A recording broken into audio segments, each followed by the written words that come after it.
Hello and welcome. My name is Heather. I'm a registered professional counselor and a certified life coach, and I focus on breakups. My name is Kevin. I'm a registered clinical counselor. I'm also known as the relationship guru on TikTok. I specialize in relationships and how relationships impact someone's well-being. So Heather and I have got together to start some videos where we want to answer questions from our audience. So we do invite you in the comment section if you have any questions that you'd like us to answer. We'll try our best to pick out the question that is most relevant to the most people. So the question that we have today, and I've seen this a lot and with clients that I've seen in my private practice and also Heather's private practice, is I am stuck in a bad relationship. What should I do? What should I do? So there's a lot of reasons that someone would be stuck in a bad relationship. What we always try to do is we want to be able to let you know that you're not alone. One thing Heather and I want to make very clear, if you were in a bad relationship and there's any type of abuse going on, then of course we would encourage you to start to develop any type of exit plan to be able to leave that relationship. We're not talking about situations in relationships where there are verbal or physical abuse. It's more so just the relationship. You find out that you're no longer a good fit. You know, if you don't have a lot of, what do I say? I don't want to use baggage in a bad way. Baggage in the sense that with the person you are with and it's become a bad relationship, you have a lot of things that you've accumulated together. This could be property.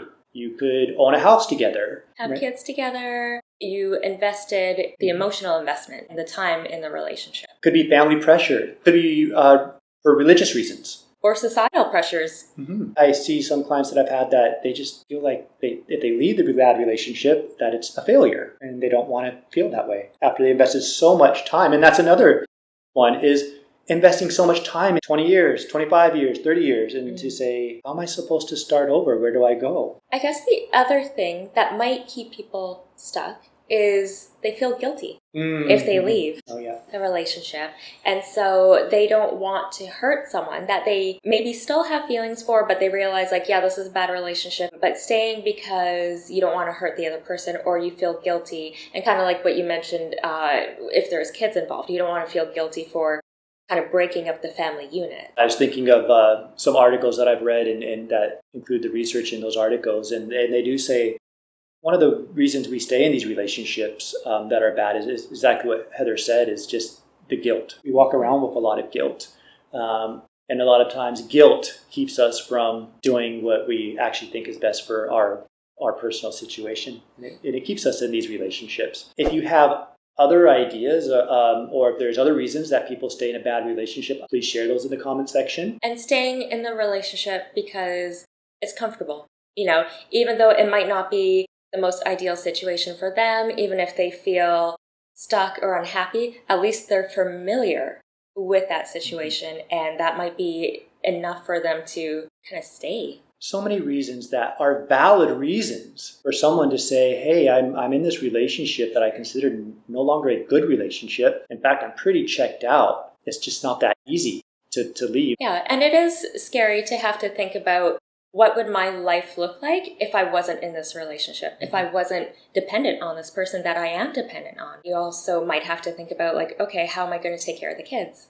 How am I going to pay the bills? How am I going to pay the rent? So there's a lot of other factors that come into making this decision of whether or not you can stay in the relationship or not. You feel your kids will someday blame you if you are the one that decides to leave the bad relationship.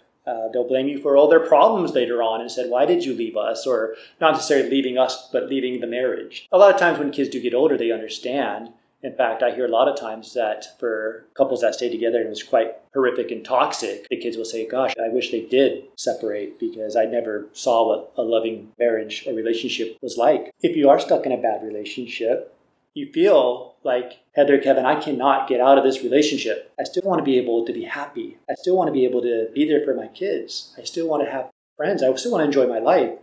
But I'm not going to be able to leave right now. What do I do? One of the things that you can try, if you're open to it, and also your partner, is try therapy, couples therapy. Maybe it's because there's a lack of connection now and you feel that your partner is a stranger now. It's someone you just live with. It's someone who just helps you take care of the kids. More than one session. I find that a lot of times people would say like, oh, I tried that. We went to one session, nothing's changed. Therapy takes time. It takes work and it takes commitment from both parties. But if that's not something that you're open to trying, if that's not something that you're able to access, because not everyone can afford therapy. I actually get a lot, and I can speak because I'm a man, but they'll say that my husband doesn't believe in couples therapy.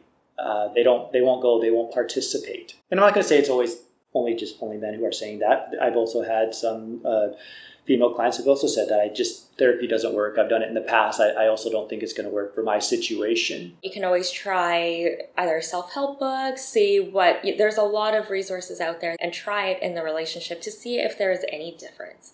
But if you've tried everything, Kevin, what would you suggest? Really try to just focus on yourself, your interests, your self-interests, your hobbies, the people you enjoy being around. Spend your time and your energy with them as much as possible, figuring out a way to just really still love who you are. So you want to take care of yourself also. So that means exercising, eating right, taking care of your mental health. This can definitely help you strengthen that relationship with yourself so you don't feel so stuck in the relationship or feel so alone in the relationship. And not to let yourself get depressed because you're in this relationship, you feel stuck and you feel trapped. If you're going to get depressed and you get anxious, then not only are you going to be sad about the relationship, you're just going to start being sad about everything else that's going on in your life. Really, like Heather said, the self-help books or self-help videos or things on YouTube. My first job in social work is I was an oncology social worker, and I worked with a lot of people who obviously were going through cancer treatment, and some people, they were getting to the point of their life where it was coming closer to the end. And every single person I talked to, they would always say, Kevin, I wish I would have spent more time doing the things I enjoyed. I wish I would have spent more time with the family members who I actually liked. I wish I would have spent less time at work. I wish I would have spent less time around my partner that I just really couldn't stand anymore. As silly as that sounds, but I've even heard that before. We look at things and we look at our relationships and all this stuff that it doesn't always matter, and we take stuff so serious. So again, relationships are serious. I get that. At the end, what we're trying to say is that spend time, spend your energy, spend the love that you have around those that want to spend it with you. I think it's important for there to be some form of accepting that you're in this situation. Because if you're able to say like, yep, this is something I accept, this is what I'm going to decide to do, I'm going to stay in the relationship for X, Y, Z. It's almost as if you're acknowledging that this is your choice and that you have control over it. I think we could talk a lot about bad relationships. I feel like this is something we probably could have a part 2. We could talk about an exit strategy for those that decide, hey, I'm done. I'm ready to leave this bad relationship behind. And if that's something that you're interested in, make sure to subscribe and hit the notification bell so you don't miss it. All right, thank you so much, and we will see you next time.